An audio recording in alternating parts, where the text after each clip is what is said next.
এরপর আমরা কথা বলবো আরও একটা ইম্পর্ট্যান্ট পদ্ধতি, সেটা হচ্ছে স্পর্শ পদ্ধতি। স্পর্শ পদ্ধতিতে H2SO4 বা সালফিউরিক অ্যাসিড প্রস্তুতির যে সমস্ত ধাপগুলি রয়েছে সেটিও কিন্তু গুরুত্বপূর্ণ মাধ্যমিক 2027-এর জন্য। মাধ্যমিক 2027-কে লক্ষ্য রেখে এটিও একটি গুরুত্বপূর্ণ কিন্তু পদ্ধতি। এই পদ্ধতিটা দেখো প্রথম থেকে বলে দেবো, 4টি ধাপ আছে মেনলি এখানেও। দ্বিতীয় ধাপটা এর ইম্পর্টেন্ট, যেমন অসওয়াল্ড পদ্ধতি প্রথম ধাপটা ইম্পর্টেন্ট ছিল, এখানে দ্বিতীয় ধাপটা ইম্পর্টেন্ট। এবার প্রথম ধাপটায় কী হয়, এখানে প্রথম ধাপটা সহজ। প্রথম ধাপে কী হয়, প্রথম ধাপে মনে রাখবে যে সালফার এবং অক্সিজেন, সালফারকে অক্সিজেন জারিত করে সালফার ডাইঅক্সাইড উৎপন্ন করে দেয়। অথবা আরও একটা আছে আয়রন পাইরাইডস, FeS2, এর নাম কি স্যার, আয়রন পাইরা বা কী হয়, পাইরাইডস, আয়রন পাইরাইডস অক্সিজেন দ্বারা জারিত হয়ে Fe2O3 উৎপন্ন করে, তার সঙ্গে SO2। সমতা বিধানের জন্য তাহলে দেখো সমতা বিধান তুমি শুধু মনে রাখবে যে কী উৎপন্ন হলো, সমতা বিধান করে দিচ্ছি। দেখো 2, তাহলে এখানে যদি 2 থাকে 2Fe দিতে হবে। 2Fe দিলে S কটা হয়ে গেছে, দেখো 2 দুগুণে 4টা, তাহলে এখানে 4টা S দিতে হবে। 4টা S দিলে তাহলে 2Fe মিলে গেছে, S4টা মিলে গেছে। অক্সিজেন এখানে 8টা হলো, অক্সিজেন এখানে তাহলে কটা দিতে হবে, অক্সিজেন 8, 9, 10, 11, মানে 8 + 11। তাহলে এখানে যদি 11 2 দিয়ে গুণ করে দিই তাহলে দেখো মিলে গেল। তাহলে এইভাবে কখনোই কোনো একটা রাসায়নিক বিক্রিয়া ভগ্নাংশ রাখা যায় না আগেরটাকে, তাহলে গুণ করে দিতে হয়। তাহলে এই 2টা যদি এখানে গুণ করে দিই তাহলে 2 × 2 মানে কত হলো, 2 × 2 মানে এখানে হয়ে গেল 4। এই 2টা এখানে চলে গেল, 2 হয়ে গেল। এইখানে 4 দুগুণে কত হলো, 8। তাহলে দেখো সমতা বিধান করা কোনো ব্যাপার না।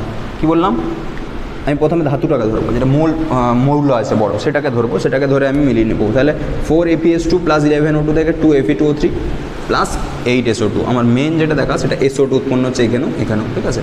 তাহলে সালফারকে অক্সিজেন দ্বারা জারিত করলে অথবা আয়রন পাইরাইডসকে অক্সিজেন দ্বারা জারিত করলে সালফার ডাইঅক্সাইড উৎপন্ন হচ্ছে। সালফার চুল্লি থেকে নির্গত এই সালফার ডাইঅক্সাইডকে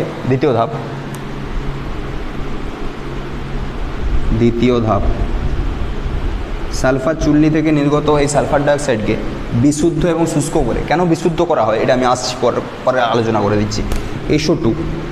SO2কে বিশুদ্ধ এবং শুষ্ক করে যদি অক্সিজেন বা বায়ুর উপর দিয়ে প্ল্যাটিনাইজড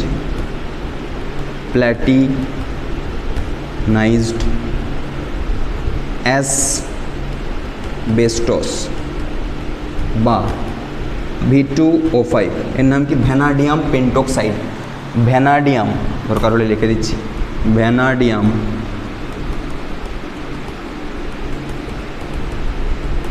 পেন্টক্সাইড বা পেন্টক্সাইড, ঠিক আছে, ভ্যানাডিয়াম পেন্টক্সাইড অনুঘটকের উপর দিয়ে, এখানে উষ্ণতাটা হচ্ছে তোমার 450 ডিগ্রি সি উষ্ণতা, কোনো বই 500 থাকবে, 450 ডিগ্রি সি উষ্ণতাটাই তোমার বেশিরভাগ বই রয়েছে 450 ডিগ্রি সি, ওটাই বলবে।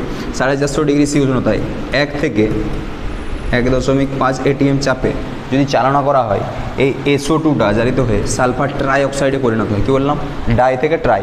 তাহলে কি বললাম আরেকবার বলে দিচ্ছি, সালফার চুল্লি থেকে নির্গত সালফার ডাইঅক্সাইডকে শুষ্ক এবং বিশুদ্ধ করে অক্সিজেনের সঙ্গে বা বায়ুর সঙ্গে যদি আমি বায়ুর জারণ ঘটাই বা প্ল্যাটিনাইজড অ্যাসবেস্টস বা ভ্যানাডিয়াম পেন্টক্সাইড অনুঘটকের উপর দিয়ে 450 ডিগ্রি সি উষ্ণতা এবং 1 থেকে 1.5 ATM চাপে চালনা করি, তখন আমার জারিত হয়ে SO3 উৎপন্ন করলো, ঠিক আছে। এবার কেন এই দুটোর মধ্যে কোনটা ভালো সেটাও আমি পরে বলছি।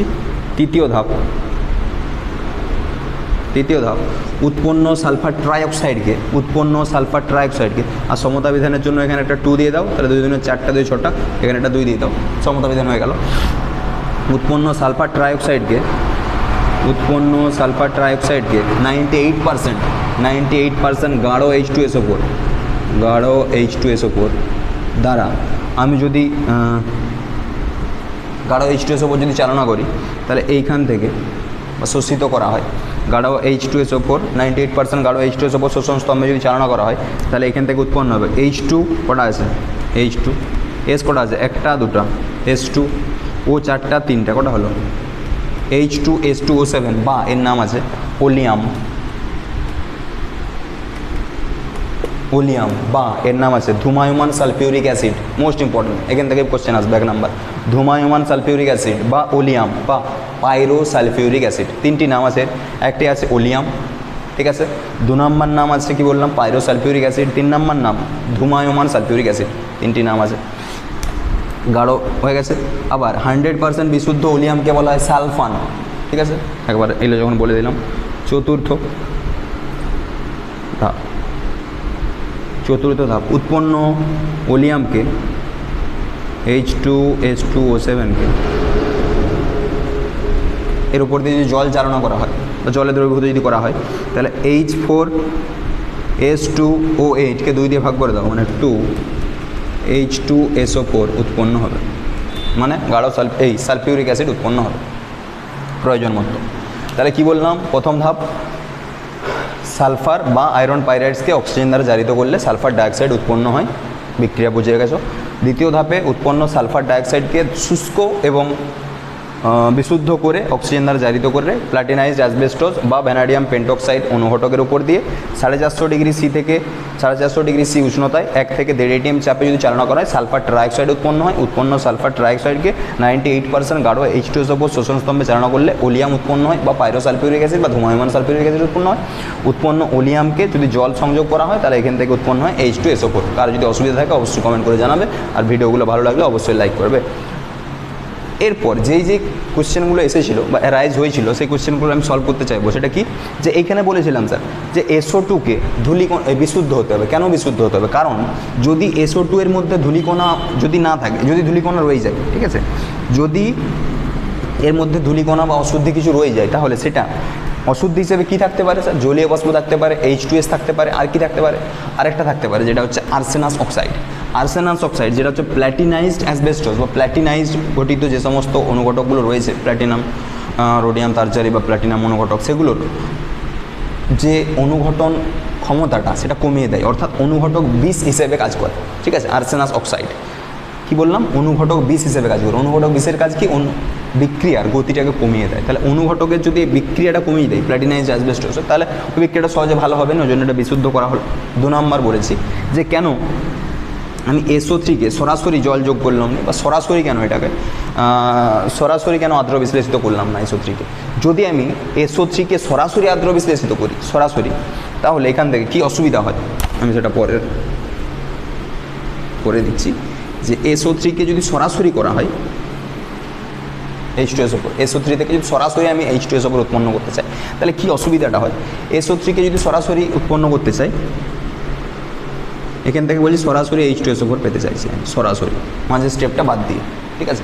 যদি পেতে চাই তাহলে এখানে 2টি অসুবিধার শিকার হতে হবে। 1 নম্বর অসুবিধা, যখন SO3 থেকে H2SO4 উৎপন্ন করা হয় এই বিক্রিয়াটাই অতিরিক্ত তাপ উৎপন্ন হয়, অতিরিক্ত তাপ উৎপন্ন হয়। এই তাপের ফলে কিছু পরিমাণ SO3 বাষ্পে পরিণত হয় এবং যেগুলো কুয়াশার মতো সৃষ্টি হয়েছে সেগুলোকে কুয়াশা থেকে তরলে পরিণত করতে সহজে করা যায় না, এই জন্য এখানে SO3-র অপচয় হচ্ছে। তাহলে তুমি কি চাও, তোমাকে ধরো 100 টাকা দেওয়া হয়েছে, তুমি 100 টাকা 10 টাকা ধরো রাস্তায় ফেলে দিলে, 90 টাকা তুমি খেলে, সেটা তো করবে না। তুমি নিশ্চয়ই কী করবে? 100 টাকায় কীভাবে তুমি ইউটিলাইজ করতে পারো সেটা দেখবে। তাহলে SO3 যেটা আছে সেটাকে অপচয় হতে দেবে কি? তুমি অপচয় হতে দেবে না, এই জন্য এটা ব্যবহার করা হচ্ছে না, 1 নম্বর। 2 নম্বর, যদিও বা H2SO4 উৎপন্ন হয়ে যায় অতিরিক্ত তাপের জন্য, H2SO4টা বিয়োজিত হয়ে 2SO2 প্লাস O2 প্লাস হচ্ছে H2O উৎপন্ন হয়ে যায়। সমতা বিধানের জন্য কী করতে হবে? 4 দুগুণে 8টা, 2 দুগুণে 4, এখানে একটা 2 দিয়ে দাও, তাহলে সমতা বিধান হয়ে গেল, ঠিক আছে। 2H2SO4 থেকে 2SO2 plus O2 plus 2H2O উৎপন্ন হয়ে গেল অতিরিক্ত তাপটার জন্য। 3 নম্বর কোশ্চেনে রাইজ হয়েছিল যে V2O5 এবং প্ল্যাটিনাইজড অ্যাসবেস্টস এর মধ্যে কোনটি উপযোগী? তাহলে এই কোশ্চেনটার উত্তর তোমরা অলরেডি পেয়ে গেছো যে প্ল্যাটিনাইজড অ্যাসবেস্টস অপেক্ষা V2O5 অধিক কার্যকরী, তার কারণ প্ল্যাটিনামের দাম বেশি আর এটার দামটা কম, 1 নাম্বার। 2 নাম্বার বলতে পারি যে প্ল্যাটিনাইজড অ্যাসবেস্টস অনুঘটকটা যখন আর্সেনাস অক্সাইড থাকে বা বিভিন্ন যে সমস্ত অশুদ্ধিগুলো রয়ে যায়, ভুল করে রয়ে গেল, ধরো বিশুদ্ধ করলাম তাও ধরো কিছু পরিমাণ রয়ে গেল, সেক্ষেত্রে প্ল্যাটিনাইজড অ্যাসবেস্টসের অনুঘটন ক্ষমতাটা কমে যায়। অনুঘটন ক্ষমতাটা যদি কমে যায় তাহলে বিক্রিয়ার হারটা বেশি ত্বরান্বিত হবে না, বিক্রিয়াটা তাড়াতাড়ি হবে না, তাহলে তার জন্য V2O5 যদি ব্যবহার করা হয় তখন ওই অসুবিধার শিকার হতে হচ্ছে না, এবং V2O5 ব্যবহার করলে সহজেই আমার SO2 থেকে SO3 উৎপন্ন হয়ে যাচ্ছে। ঠিক আছে, তাহলে পুরো ভিডিওটাকে যদি আমি সাম আপ করতে চাই তাহলে কী কী রইলো এখানে, তিনটি পদ্ধতি রয়েছে, তিনটি মানে বা HCl এর 2টো পদ্ধতি বলেছি, লাভ-ল্যাং পদ্ধতি, সংশ্লেষণ পদ্ধতি, এর অসল্ট পদ্ধতি সবচেয়ে গুরুত্বপূর্ণ, তারপর H2SO4 উৎপাদনের জন্য স্পর্শ পদ্ধতি। তিনটার মধ্যে বলেছি এর 1 নাম্বার ধাপটা অতি গুরুত্বপূর্ণ, বাকি দুটো সহজ আছে, মনে রাখার কৌশল শিখিয়ে দিয়েছি। এটার 2 নাম্বার ধাপটা অতি গুরুত্বপূর্ণ, বাকি 2 নম্বর ধাপ থেকেও কিন্তু তোমাদের মাধ্যমিক পরীক্ষার কোশ্চেন পড়ে যে SO2কে চারিত করে কি উৎপন্ন হয়েছে, সেখান থেকে H2SO4 প্রস্তুত করো, ওটা উপরে কোশ্চেন কিন্তু এসেছে। আর পাইরোসালফিউরিক অ্যাসিড সম্পর্কে বলে দিয়েছি। আরেকটা বলি, ধূমায়মান নাইট্রিক অ্যাসিড কি? ধূমায়মান নাইট্রিক অ্যাসিড হলো ধূমায়মান নাইট্রিক অ্যাসিড মানে নাইট্রিক অ্যাসিডের মধ্যে যখন নাইট্রিক অক্সাইড বা নাইট্রোজেন ডাইঅক্সাইড বিভিন্ন যে সমস্ত পদার্থগুলো মিশে থাকে এবং বাদামি বর্ণের একটা ধোঁয়ার মতো একটা দ্রবণ সৃষ্টি করে, সেটাকেই বলা হচ্ছে ধূমায়মান নাইট্রিক অ্যাসিড। আর এখান থেকে যদি অম্লরাজ বলতে চাই, অম্লরাজ বা অ্যাকোয়ারিজিয়া, অম্লরাজ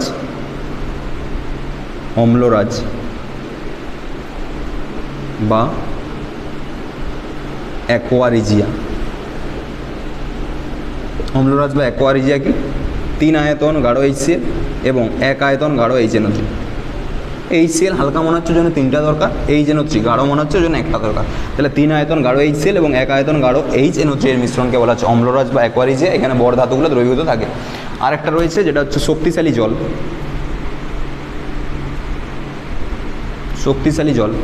আর ভারী জলটা কি তোমরা কমেন্ট করে জানাবে তো দেখি তোমাদের মধ্যে কে পারো। শক্তিশালী জল বলা হচ্ছে গাঢ় নাইট্রিক অ্যাসিডকে শক্তিশালী জল বা তেজি জল, বা এটার আরেকটা নাম আছে অ্যাকোয়াফর্টিস।